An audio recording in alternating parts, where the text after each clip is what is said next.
अगर आपकी गाड़ी की इंश्योरेंस नहीं हुई, आपकी एक्टिवा की इंश्योरेंस नहीं हुई, तो क्या वो चलना बंद कर देती? बोलो। हां, चलती है फिर भी? पेट्रोल डालते तो पीती है कि नहीं पीती? सर्विस होती है कि नहीं होती? जहां जाना चाहो जाती है कि नहीं जाती? परमेश्वर का धन्यवाद करते हैं आज के सुंदर समय के लिए, जिसने हमें मौका दिया कि हम फिर एक बार आपके साथ रूबरू हो। हर बार की तरह मैं आपके लिए लेकर आया हूं एक क्या ज़बरदस्त वचन जो आप अपनी मोबाइल स्क्रीन पर देख रहे हैं। ये जो क्लिप है ये आपको बदलने की सामर्थ्य रखता है। देरी ना करते हुए चलते हैं वचन की ओर, बढ़ते हैं वचन की ओर, चलते हैं। Let's go. रीजन क्या है? रीजन ये है कि जब परमेश्वर आपको क्यों सुरक्षित रखता है? आपकी गाड़ी की इंश्योरेंस होती है, हां या ना? इसका मतलब क्या? आप नेगेटिव लोग हैं, आपको लगता है आपकी गाड़ी का एक्सीडेंट होगा इसलिए आपने इंश्योरेंस करवाई। जिसको ये यकीन है कि मेरा एक्सीडेंट नहीं होगा वो इंश्योरेंस क्यों करवाएगा? लेकिन फिर भी आपने इंश्योरेंस को करवाई। मेरी गाड़ियों की भी शायद इंश्योरेंस हुई होगी, मुझे मालूम नहीं, लेकिन हुई होगी, उनकी भी इंश्योरेंस होगी जरूर। कारण क्या? ये रूल है, ये लॉ है कि आपको इंश्योरेंस करवानी है। इंश्योरेंस कराने से जब गाड़ी का एक्सीडेंट होता है तो अगर उसका बम्पर टूट गया तो वो 5,000, 10,000, 20,000 का खर्चा इंश्योरेंस कंपनी आपको देती है। उसी तरह से जो लोग सेवा करते हैं वो इंश्योरेंस पाए हुए विश्वासी हैं। अगर आपकी गाड़ी की इंश्योरेंस नहीं हुई, आपकी एक्टिवा की इंश्योरेंस नहीं हुई, तो क्या वो चलना बंद कर देती? बोलो। हां, चलती है फिर भी? पेट्रोल डालते तो पीती है कि नहीं पीती? सर्विस होती है कि नहीं होती? जहां जाना चाहो जाती है कि नहीं जाती? लाइटें बंद तो नहीं होती?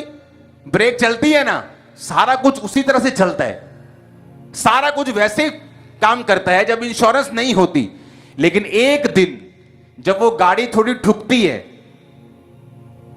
तब फर्क लगता है कि अब ये रिपेयर नहीं होगी, मुझे अपना पैसा लगाना पड़ेगा। एक विश्वासी जो सेवा में नहीं है, जो पंफलेट बांटने नहीं जाता, जो चर्च में बोने में नहीं, जो चर्च में प्रार्थना में नहीं, जो अपने अगुओं के लिए प्रेयर नहीं करता, जो चर्च में अब दूसरे मेंबर्स को लेके नहीं आता, दूसरे लोगों को चर्च के बारे में, यीशु मसीह के बारे में नहीं बताता, वो बिना इंश्योरेंस पाए हुए विश्वासी हैं। चलने तो 10 साल चलते रहें, 12 साल, 15 साल चलते रहें, लेकिन एक एक्सीडेंट उनकी सारी सिचुएशन को चेंज कर देता है।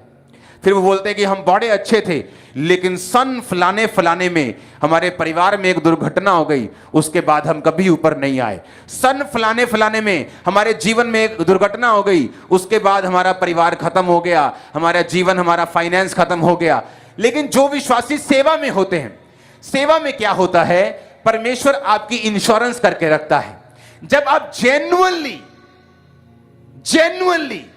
इधर से नहीं, इधर से जब आप सेवा में होते हैं, शैतान जितना मर्जी बड़ा अटैक कर ले, आप इंश्योरेंस पाए हुए हैं, सब कुछ वापिस आ जाएगा यीशु मसीह के नाम में।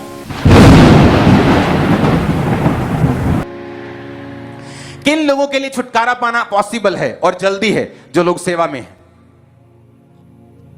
किन का छुटकारा जल्दी होता है? जो लोग सेवा में हैं। कौन लोग जल्दी बरकत पा जाते हैं? जो सेवा में हैं। अब आपको यह मालूम होना चाहिए कि जब आप एक सेवा में हैं और खासकर एक ही सेवकाई में जुड़े हुए हैं, आप अपनी मेंटर की बात को सुनते हैं, उस दर्शन को अपना दर्शन समझते हैं, आप फिर सेवा में लगे हुए हैं। होता क्या है?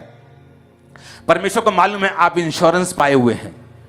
बाइबल कहती मुसीबत धर्मी पे भी आएगी, पापी पर भी आएगी। परमेश्वर ने कभी नहीं कहा तुम सेवा करोगे तुम पे मुसीबत नहीं आएगी। मुसीबत बाइबल कहती है धर्मी पे भी आएगी, दूसरों पर भी आएगी, पर धर्मी 7 बार गिरकर भी उठ खड़ा होगा। क्यों? क्योंकि धर्मी सेवा में है। किन का छुटकारा जल्दी होता है? जो किसी ना किसी तरीके से सेवा में है। आप दरी नहीं बिछाते, आप पंफलेट बांटने जाते हैं। आप पंफलेट नहीं बांटते, आप बोने में हैं। आप बोते नहीं, आप थोड़ा बोकर आप प्रार्थना में अपने चर्च को याद रखते हैं। आप फास्टिंग करते हैं, आपके पास बहुत पैसा नहीं, लेकिन आप टाइट बोने के बाद आप फास्टिंग करते हैं, आप प्रेयर कर, आप किसी ना किसी तरीके के साथ आप जुड़े हुए हैं खुदावंद के विजन से। तो आप इंश्योरेंस पाए हुए हैं।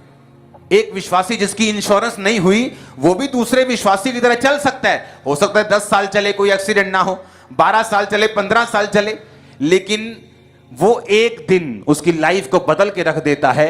इसीलिए आपने बहुत सी मुसीबतें देखी होंगी विश्वासी लोगों पे आती हुई, पास्टर्स पे आती हुई, लेकिन आप फिर देखते पास्टर्स उठ खड़े होते हैं, फिर देखते फिर से वो बन गए, फिर से और स्ट्रांग हो गए और दृढ़ हो गए, क्योंकि ये बाइबल का वचन है। अगर आप सेवकाई में हैं, आप इंश्योरेंस पाए हुए हैं। इसमें क्यों कहा परमेश्वर ने, तो अपने दर्शन देने के गुप्त स्थान में मनुष्यों की बुरी गोष्ठी से उन्हें गुप्त रखेगा। ये कहां है गुप्त स्थान? किस गुप्त स्थान की परमेश्वर बात कर रहा है? बाइबल बताती है जो परमेश्वर के छाए हुए स्थान में यशब बैठा रहे। यशब मतलब बैठा रहे, इसका मतलब है अपनी कुर्सी को पकड़ा रहे।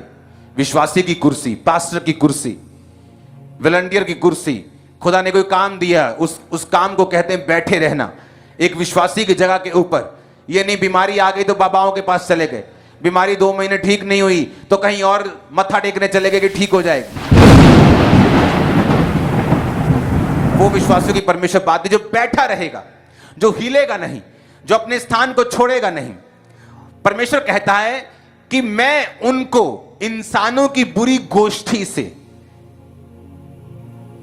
गोष्ठी मतलब जो राजाओं के खिलाफ करते थे, उनको राज्य उनको मारने के लिए, ताकि इनका राज्य छीन लिया जाए। परमेश्वर कहता है तुम्हारे दुश्मनों की बुरी चालों से मैं तुम्हें बचा के रखूंगा अगर तुम सेवा में हो तो।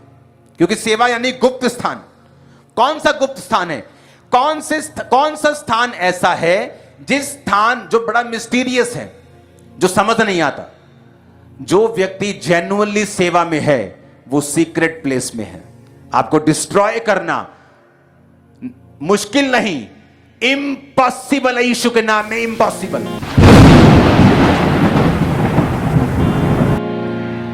मैं कह रहा हूं मुश्किल नहीं आपको खत्म करना, डिस्ट्रॉय करना, मैं कह रहा हूं इम्पॉसिबल है। परमेश्वर के नाम की तारीफ करते हैं जो राजाओं का राजा, प्रभुओं का प्रभु है। हमारा प्रभु यीशु मसीह है। तो व्यूवर्स, इसी तरह हमने इस क्लिप को सुना, इस वचन को सुना, और उम्मीद है कि ये आपके जीवनों को बदलने की सामर्थ्य रखता है।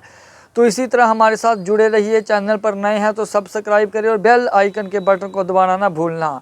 तो व्यूवर्स, मिलते हैं नेक्स्ट वीडियो में, नेक्स्ट वचन में। तब तक के लिए मैं अपने आप को और आपको परमेश्वर की ग्रेस में छोड़ता हूं और मिलते हैं नेक्स्ट वीडियो में। तब तक के लिए बाय बाय।